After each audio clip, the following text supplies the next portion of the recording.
Oi, bom dia. Você vai ver aqui no Câmara hoje. Deputados levam 10 horas de discussão no primeiro dia de debates sobre o relatório da segunda denúncia contra o presidente Temer na Comissão de Constituição e Justiça. O parecer recomenda a rejeição da denúncia. Ao vivo do corredor das comissões, Mariana Prichitsky. Discussão vai ser retomada agora de manhã. Previsão do presidente da CCJ é votar ainda hoje. Plenário aprova urgência para o projeto que regulamenta acordos administrativos do Banco Central e trata de infrações e multas aplicadas às instituições que o banco supervisiona. Do Salão Verde, Carol Nogueira. O projeto substitui a medida provisória 784. Segundo o líder do governo, a proposta não trata de acordo de leniência, que vai ser abordada depois em um outro projeto. Em depoimento na CPI mista da JBS, o procurador Ângelo Goulart afirma que o ex-procurador-geral da República, Rodrigo Janot, queria derrubar o presidente Temer antes de deixar o cargo na PGR. Hoje é quarta-feira, 18 de outubro. Agora, 8 horas e 51 minutos, horário brasileiro de verão. Esses são os destaques do Câmara hoje, que já está no ar.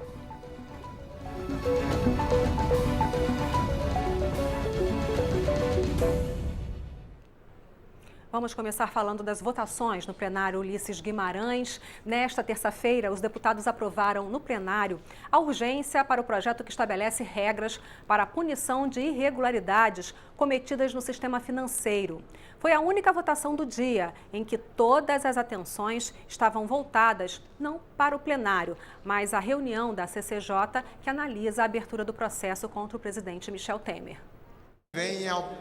No início da tarde, o presidente Rodrigo Maia adiantou a pauta ainda indefinida até aquele momento. Votar a urgência do projeto que traz normas para punir ilegalidades cometidas por bancos e outras entidades do sistema financeiro. A proposta, de autoria do deputado Paulderney Avelino, tem praticamente a mesma função de uma medida provisória que não foi votada semana passada. É um tema que interessa ao Banco Central de forma urgente, interessa ao governo. A matéria está madura. O texto apresentado pelo deputado Paulderney, pelo que eu sei, representa quase todo o texto que saiu da comissão especial. Então, o debate já foi feito. O que nós entendemos só é que o instrumento da medida provisória não é o melhor instrumento nessa relação de harmonia e independência dos poderes. No plenário, houve muita contestação. Esse projeto que, até de forma equivocada, foi tratado anteriormente de projeto de leniência dos bancos, na verdade não trata disso. O capítulo que tratará da leniência, esta casa deverá tratar no PL 3636, que está em tramitação nesta casa. Não é verdade que está se eliminando a leniência. O capítulo acerca da leniência mudou apenas o nome. Ele é exatamente igual ao que estava na medida provisória. O governo acha que o povo brasileiro é destituído de inteligência e acha que pode mudar o nome, mantendo o mesmo conteúdo e que pode dizer que não está mais se falando de acordo de leniência. Isso só atende aos interesses do sistema financeiro privado, repito, nacional e internacional, que opera por aqui sem ampla discussão, além da matéria ser claramente inconstitucional. Solidariedade entende que é uma matéria importante. O Brasil precisa ter equilíbrio econômico depois do desastre que o Partido dos Trabalhadores e todos os seus partidos aliados fizeram com que a gente vivenciasse nesse momento a economia brasileira. Apesar da resistência, foi aprovado o pedido de urgência para a votação do projeto. O texto está pautado para ser votado nesta quarta-feira. 8 horas e 54 minutos, vamos para o Salão Verde conversar com a repórter Carol Nogueira ao vivo. Carol, bom dia. O plenário deve ter mais um dia aí para ser afetado pelos debates lá na CCJ. O que a gente pode esperar do plenário hoje, Carol? É possível que a discussão e até a possibilidade de votação já da denúncia lá na Comissão de Constituição e Justiça afete as discussões em plenário, mas os deputados estão otimistas também sobre a possibilidade de haver algum debate, quem sabe até a votação desse projeto, então que aumenta as multas que podem ser aplicadas tanto pelo Banco Central como pela Comissão de Valores Imobiliários, essas entidades aí que têm esse papel também de fiscalização das instituições financeiras. Existe essa dúvida, como a gente viu aí no debate ontem em plenário, se o acordo de leniência dos bancos está previsto ou não no texto desse projeto. Essa discussão deve continuar ao longo do dia de hoje. Essa medida provisória, com o texto original que tratava disso, deveria ter sido votado na semana passada, acabou impactada pela discussão lá na CCJ. A MP venceria amanhã, então esse projeto de lei substitui, vem então cumprir então esse papel de substituir esse texto que não foi votado. A gente vai conversar um pouco mais sobre essa pauta do plenário e outras coisas que podem ser votadas com os deputados Júlio César, que é vice-líder do PSD do Piauí, e com o deputado Edmilson Rodrigues, que é vice-líder do PSOL e é do PSOL do Pará. Deputado Júlio César, sua expectativa para essa votação hoje? Você acha que o CCJ vai acabar influenciando muito? Esse projeto pode ser votado? Eu acho que a atenção do povo brasileiro é sobre essa avaliação da CCJ ser concluído hoje, para depois encaminhar ao plenário da Câmara esse processo contra o presidente da República. Mas eu não sei, eu não sou da CCJ, não acompanho de perto, ainda tem muita gente para falar, uns 20 ou 30 pessoas para falar, deputados. Eu vou esperar terminar a CCJ e esperar que seja realmente apreciado esse projeto de interesse do sistema financeiro brasileiro, mas principalmente do sistema bancário e do Banco Central. Deputado Edmilson, qual que é a posição da oposição, do senhor pessoalmente, em relação a esse projeto? Olha, o projeto é uma exigência do sistema financeiro internacional. Me refiro aqui ao Banco Mundial e Fundo Monetário Internacional, que estarão já até dezembro no Brasil para verificar se o Brasil se enquadra às normas que, de certa medida, são impostas pelas organizações financeiras multilaterais, né? Inclusive o FMI e o Banco Mundial. Então, tem aspectos positivos no mérito do projeto, o fortalecimento do Banco Central, a criação da carreira de auditor, como estava previsto originalmente, tirou-se, mas reincluiu-se. Agora, envolve grandes montantes, são, na verdade, cifras estratosféricas, de modo que é de tamanha importância que a pressa não ajuda. Aí o governo perdeu o prazo da medida provisória. O artigo 62, parágrafo 10º da Constituição, já o Supremo Tribunal se manifestou sobre isso, impede reedição de medida provisória. Aí o governo cometeu uma ilegalidade. Chamou um líder do DEM, o deputado Paulo Derney, uma pessoa muito preparada, mas ele, como deputado, como eu, até o presidente da Câmara, não tem o poder constitucional de apresentar um projeto dessa natureza, porque ele interfere na estrutura organo-funcional, ele estabelece hierarquias, ele cria, inclusive, carreiras dentro de órgãos federais, autarquias, como o Banco Central, a própria Comissão de Valores Mobiliários, de modo que não é competência de deputado, a iniciativa tem que ser do Executivo. Então, o Executivo perdeu o prazo da medida provisória, que não foi votada em tempo, isso causou um estresse, todos lembram, a sessão foi suspensa pelo presidente Rodrigo, que cobrou publicamente a presença da bancada do governo. Então, depois que o governo não consegue aprovar, comete uma ilegalidade tomando a iniciativa através de um deputado. Então é inconstitucional, por isso o pessoal ontem encaminhou contrário à urgência. Pode até ser questionado na Justiça, então. Deputado Júlio César, outras pautas que podem ser votadas, está em pauta também aquela PEC que muda o rito de tramitação das medidas provisórias. Na opinião do senhor, isso melhora, piora, acelera o rito de tramitação? Como é que isso deve ser encaminhado pelo plenário? Deve ser encaminhado de acordo com aquilo que está escrito, para dar celeridade no andamento das medidas provisórias, que, como bem disse o deputado Edmilson, o governo não pode reeditar.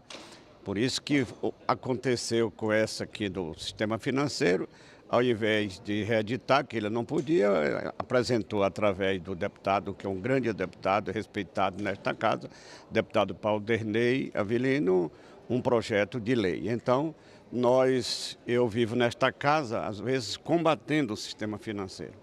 É o sistema financeiro mais rentável do mundo, na minha avaliação.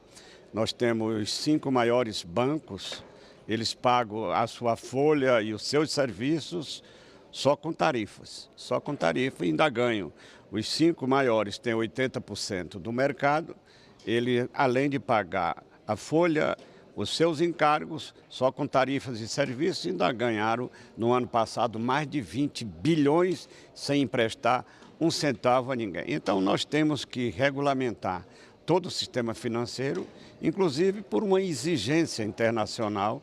Se o Brasil não se enquadrar, vai ter penalidade do FMI e outros organismos internacionais. Então, temos que regulamentar. Agora, o que nós vamos aprovar? É o texto que está lá, vai ser mudado, vai ter a emenda aglutinativa, vai ter a emenda supressiva.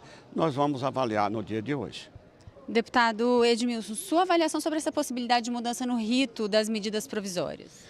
Olha, é importante sempre aperfeiçoar os processos legislativos, né? Isso aí é um princípio. Então, desde que haja, na verdade, participação, transparência, porque às vezes a pressa ela inviabiliza a transparência e cria problemas para a própria democracia, não é? É o caso da medida provisória 783, que não foi aprovada e gerou esse problema agora de uma inconstitucionalidade na forma de apresentação. Nós vamos avaliar se, em sendo aprovado, recorreremos a uma ação de inconstitucionalidade, né? Porque pode ser que o projeto seja aperfeiçoado. Então, o problema todo é que a urgência é um princípio para a aprovação de uma medida provisória, mas tem também o caráter da imprescindibilidade daquele tema. Então, não é qualquer coisa que deve ser editado através de medida provisória, né? Então, essa questão é também de bom senso. Às vezes, um governo quer dar resposta a uma determinada bancada por conta de uma correlação de forças, de manter a sua bancada de apoio, acaba cedendo e faz através de uma medida provisória, que é uma espécie de decreto que passa a ter validade imediata. Então é uma lei, até que ela seja reprovada ou mantida e transformada em lei, ela já criou uma série de fatos consumados, não é? Então vamos pensar 759, que estabeleceu a possibilidade de regularização fundiária. Se ela não fosse aprovada, durante o período que ela vigiu, desde o dia 12 de dezembro em que ela foi assinada, nós teríamos vários processos em andamento e até concluídos. Imagina se o Congresso dissesse não, ela não é boa para o país. Criaremos um problema. Por quê? Porque tem certos temas que não devem vir como medidas e quando vier, é bom que se tenha um processo ágil, mas desde que isso não represente, assim, uma negação dos partidos e da sociedade de debaterem os temas e apresentarem suas propostas. Deputado Júlio César, rapidinho para a gente encerrar, sua perspectiva para as votações das próximas semanas e sua análise do que deve acontecer hoje na CCJ. Nós tivemos com o presidente da Câmara ontem à noite uma comissão que defende a mudança das EPE no Brasil. É um projeto muito interessante que tem que tornar as zonas de processamento e de exportação mais competitivas. Só tem uma funcionando a contento no Ceará, mas com muita dificuldade. Nós fomos, inclusive, o relator na Comissão de Finanças e Tributação e esse processo e esse projeto das EPE, o presidente mandou agendar pautar para a próxima semana. É um projeto que aumenta de 20% para 40% o limite de vender no mercado interno, evidentemente pagando todos os tributos, diferentemente daqueles incentivos da Zona Franca de Manaus, que não paga nada nem para importar e nem para vender no mercado interno. E aquele que vender acima dos 40% vai pagar, inclusive, multa. Além disso, nós incluímos nesse novo projeto da zona de processamento de exportação também a condição de instalar também prestadoras de serviços visando a exportação. Então, a prestação de serviços visando a exportação também é permitido instalar nas EPE. É um projeto muito interessante, vai beneficiar 23 dos 27 unidades da Federação, dos Estados, e eu espero que seja aprovado na próxima semana. Deputado Edmilson, sua expectativa lá da CCJ hoje, o que vai acontecer com a denúncia contra o presidente Michel Temer?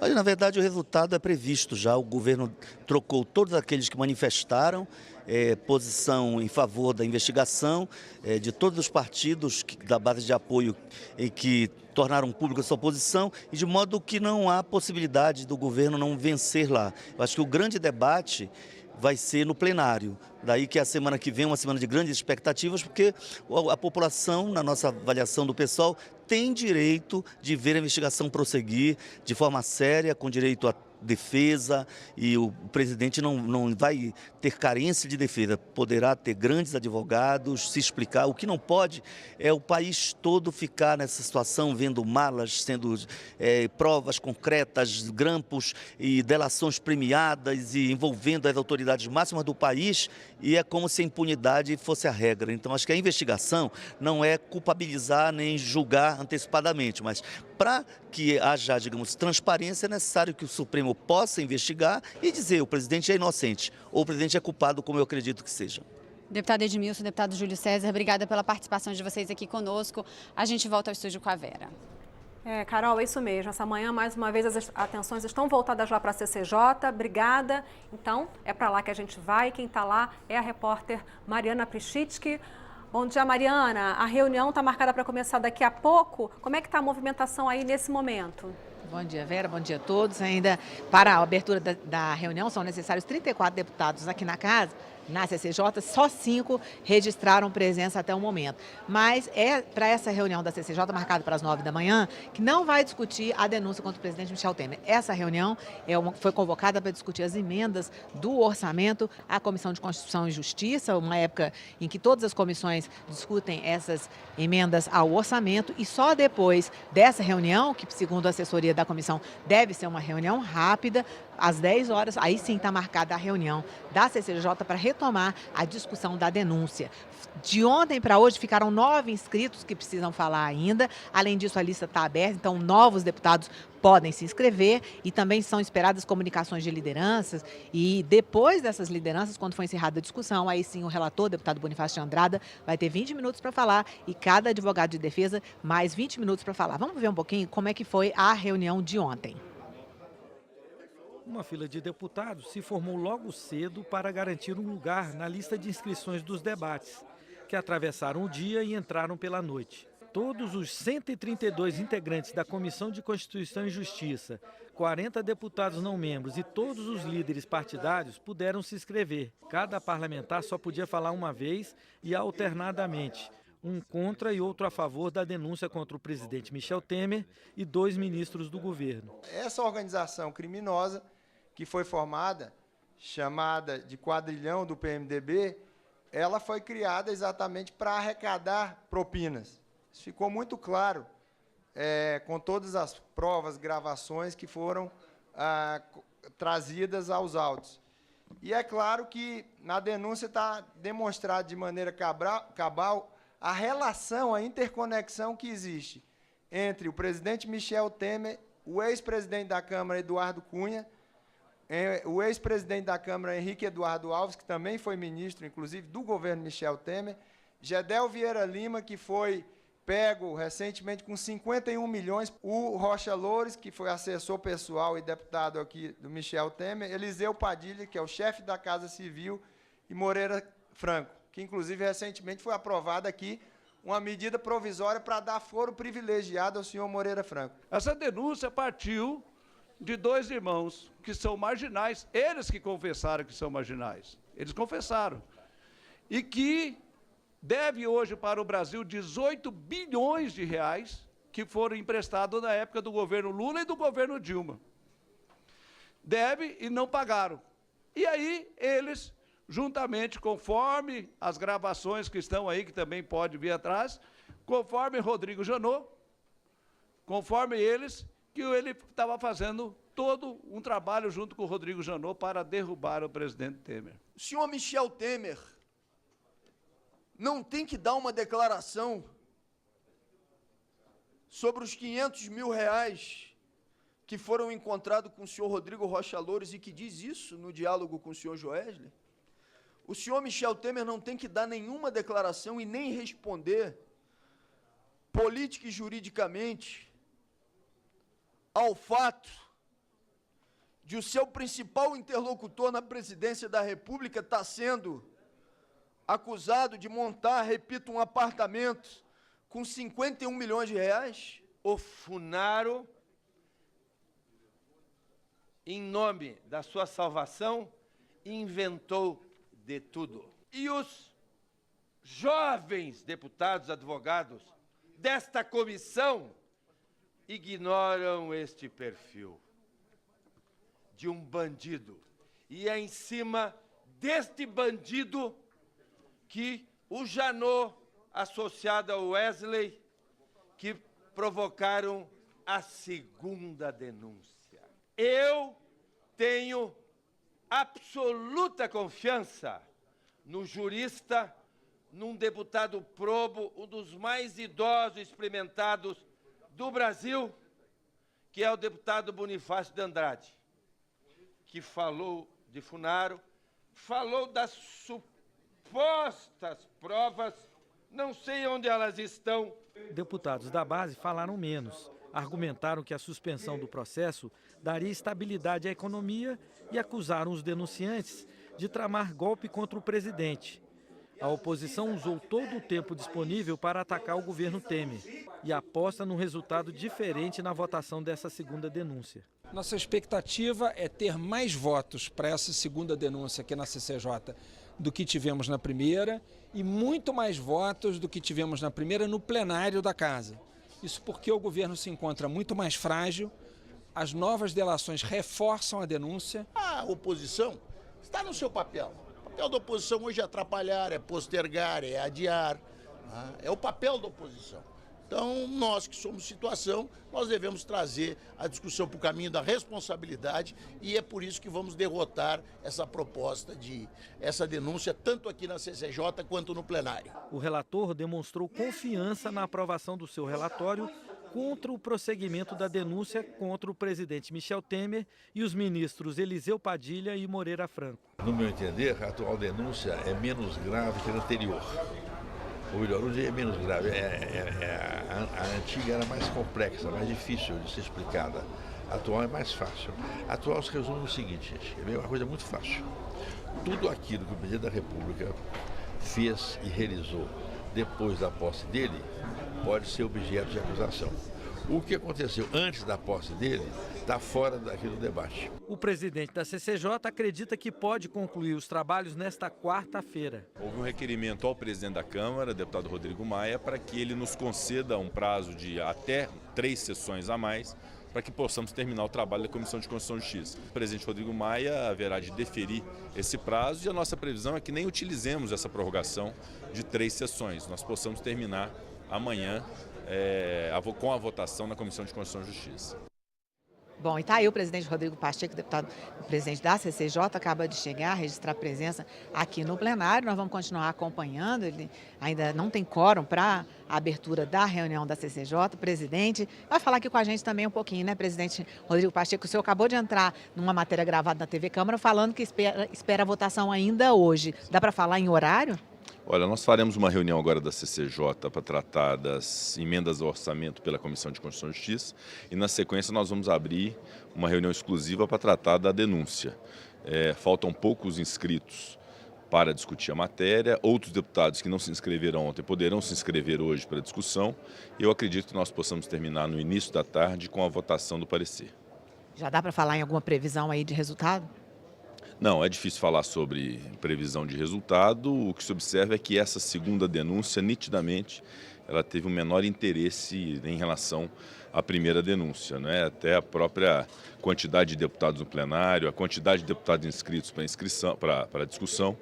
Mas isso é natural, a gente tem que compreender. O importante é que nós estamos levando esse procedimento na CCJ, tal qual levamos o primeiro, com absoluto respeito às prerrogativas parlamentares, garantindo que todos possam fazer uso da palavra e assim será feito até o final e o resultado vai ser o resultado proveniente de um procedimento absolutamente democrático. E a expectativa para o plenário, deputado, sendo votado semana que vem? Olha, votando hoje o parecer ou no mais tardar, na eventualidade de acontecer amanhã, é possível que na semana que vem, parece que o deputado Rodrigo Maia anunciou a possibilidade de ser no dia 24 a votação no plenário e vamos lá colher os votos dos deputados para saber qual é o resultado dessa admissibilidade ou não da denúncia criminal contra o presidente e os ministros de Estado perante o Supremo Tribunal Federal. Ok, deputado Rodrigo Pacheco, obrigada pela entrevista, boa reunião. Tá, então, presidente da CCJ. Vera, a gente volta a qualquer momento com mais informações aqui do corredor das comissões. Obrigada, Mariana, que está acompanhando tudo lá na CCJ e acabou de trazer para a gente as últimas informações. Aí essa previsão, então, essa expectativa do presidente da comissão de que já no início da tarde comece, então, a votação do parecer na Comissão de Constituição e Justiça. A gente continua acompanhando daqui, você vê tudo pela TV Câmara.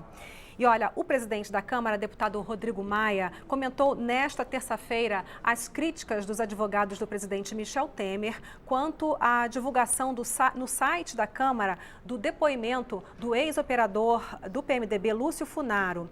A transcrição desse testemunho é um dos principais documentos em que se baseia a denúncia contra o presidente Michel Temer, debatida hoje na CCJ.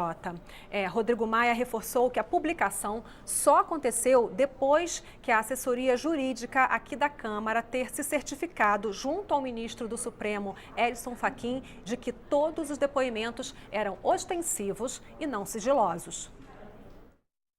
Tudo que foi determinado pelo ministro Fachin foi executado para a Câmara. A Câmara, de forma nenhuma, vai desrespeitar em nenhum momento nenhuma decisão do Supremo. E eu tenho certeza que tudo que é público, tudo que é ostensivo em relação à denúncia tem respaldo naquilo que está no encaminhamento feito pelo ministro Fachin e também pela possibilidade que tive junto com o advogado da Câmara, doutor Leonardo, todos os esclarecimentos que fiz em relação a esse tema. Para mim esse tema está superado e qualquer outra mudança em relação à ostensividade do material pode ser encaminhado pelo Supremo, que a Câmara vai acatar. Mas aquilo que foi determinado no início do trâmite dessa denúncia está sendo respeitado pela Câmara de Deputados.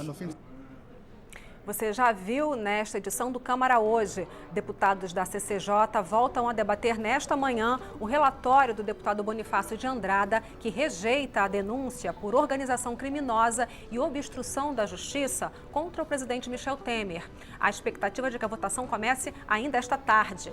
O plenário da Câmara aprova urgência para o projeto que pune irregularidades cometidas no sistema financeiro. Agora, aqui em Brasília, 9 horas e 17 minutos, e você vai ver depois do intervalo. O procurador federal Ângelo Goulart disse na CPMI da JBS que o ex-procurador-geral da República, Rodrigo Janot, tinha a intenção de derrubar o presidente Michel Temer antes que a nova procuradora-geral Raquel Dodge assumisse o cargo. E mais. Aguarda parecer na Comissão de Constituição e Justiça projeto que penaliza profissionais de saúde e até do judiciário se não resguardarem o sigilo do portador do vírus HIV. Os detalhes em instantes.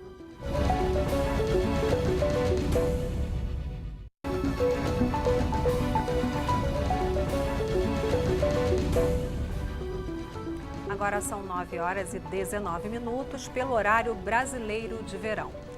O procurador federal Ângelo Goulart declarou que o ex-procurador-geral da República, Rodrigo Janot, tinha a intenção de derrubar o presidente Michel Temer antes que ele nomeasse a nova procuradora-geral, Raquel Dodge. Ele prestou depoimento nesta terça-feira à Comissão Parlamentar Mista de Inquérito da JBS. Goulart, que foi preso em maio desse ano, mas já foi liberado, é acusado de ter se infiltrado na força-tarefa da Operação Greenfield para passar informações privilegiadas ao grupo JIF de Joesley Batista em troca de propina. A Operação Greenfield investiga suspeita de desvio de dinheiro em 4 dos maiores fundos de pensão do país, além de também analisar irregularidades em bancos públicos e estatais. O procurador Ângelo Goulart Vilela foi preso preventivamente pela Polícia Federal a pedido do próprio Ministério Público em outra operação, a Patmos. Goulart foi citado por Joesley Batista, da JBS, em delação premiada. Ele é suspeito de ter se infiltrado na força-tarefa da Greenfield para vazar informações privilegiadas sobre as investigações em troca de propina. O relator da CPMI, deputado Carlos Marum, afirmou que a prisão de Ângelo Goulart é mais um episódio da situação que o Brasil vive. Esse procurador esteve 76 dias preso por decisão do Procurador-Geral da República, por pleito do ex-Procurador-Geral da República e por decisão do ministro Fachin, sem que tenha sido sequer ouvido. Você veja o absurdo que é isso. Eu vejo com tristeza o fato de que gente aqui nessa casa, que deve ser a trincheira da democracia, o altar do Estado de Direito, que gente aqui bata palma e aplauda uma situação como essa. Isso é algo de fato que mostra que o estado de exceção no Brasil ele está se tornando algo fora de controle. Eu, particularmente, quero ouvir dele que ele nos detalhe os procedimentos que o Ministério Público se utiliza, para operar essas delações. O procurador federal Ângelo Goulart Vilela se defendeu das acusações na reunião desta terça-feira da CPMI mista da JBS.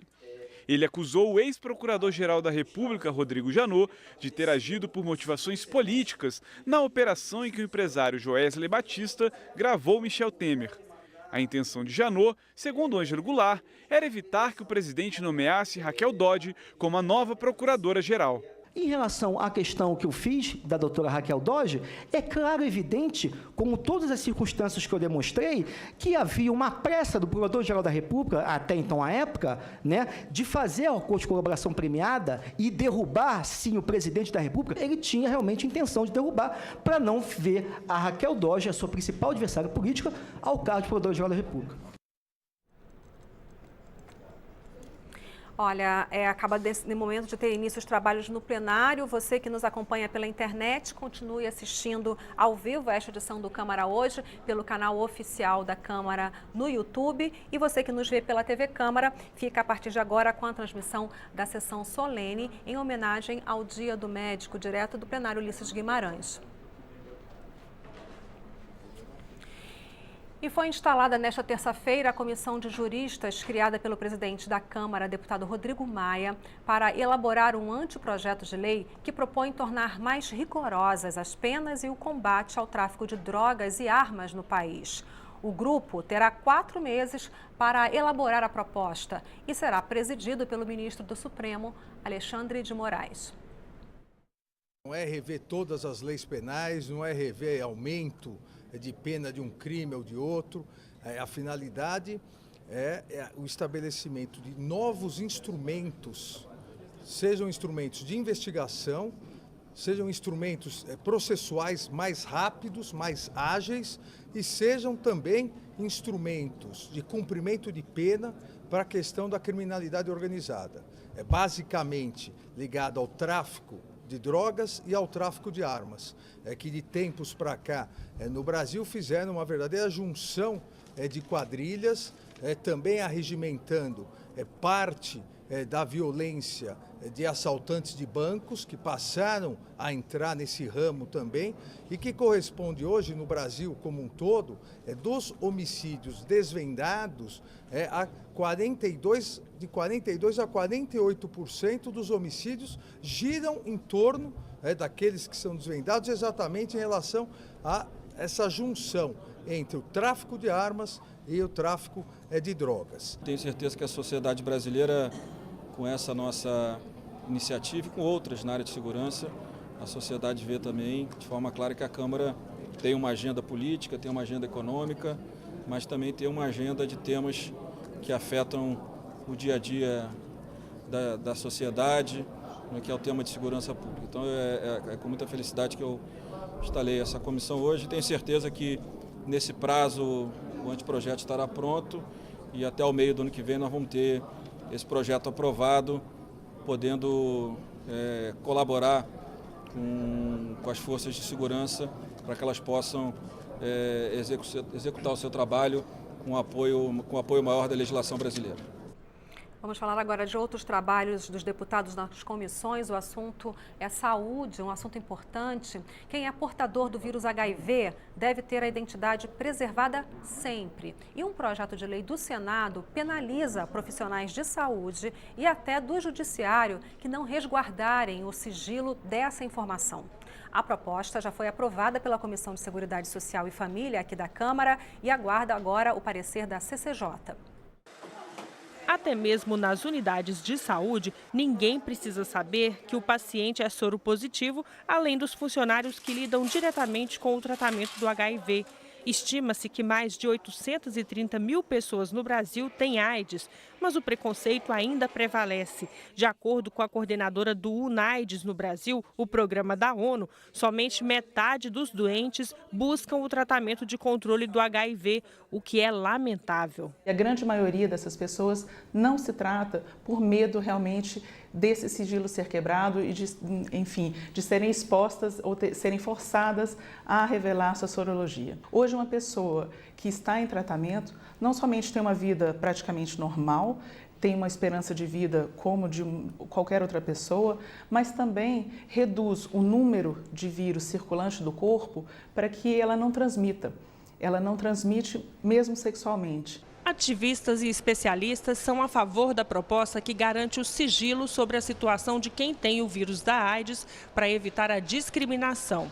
O projeto de lei, que já foi aprovado no Senado e na Comissão de Seguridade Social e Família da Câmara, proíbe a divulgação de qualquer informação que permita identificar a condição de portador do HIV, e isso vale para os estabelecimentos de saúde e ensino, locais de trabalho, imprensa e até no judiciário. Que a gente também tem vazamento na própria saúde.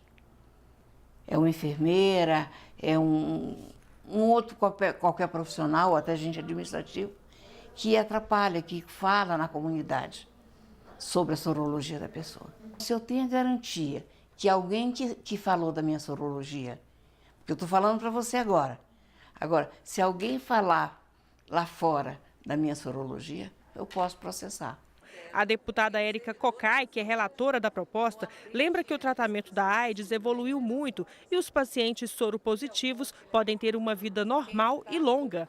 O mais importante agora é acabar com a discriminação. As pessoas vivem muito tempo com o HIV e é preciso assegurar uma vida onde possa se exercer a humanidade nos vários aspectos que a nossa humanidade se reconhece e que ela pode ser exercida. Então, a pessoa que vive com HIV tem um direito de ter todas as suas condições e a sua dignidade humana preservada. Ao se combater uma discriminação, se combate outra discriminação. Ao se permitir uma discriminação, você perde noção de humanidade e de diversidade. E ao se perder noção de humanidade e diversidade, você alimenta outras formas de discriminação. Agora, as últimas informações sobre a pauta de votações no plenário nesta quarta-feira com a Carol Nogueira. Zé Vera, a gente estava falando aí de saúde com essa matéria sobre o HIV.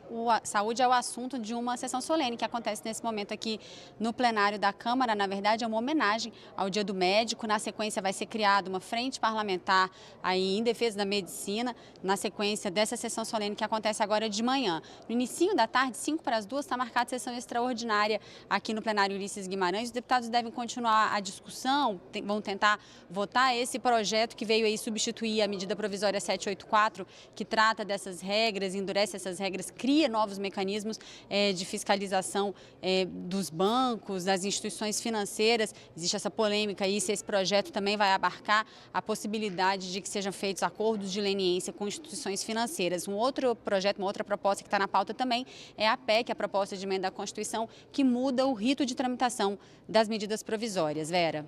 Obrigada, Carol. Últimas informações sobre a agenda de votações nas comissões com a Mariana Pichetsky.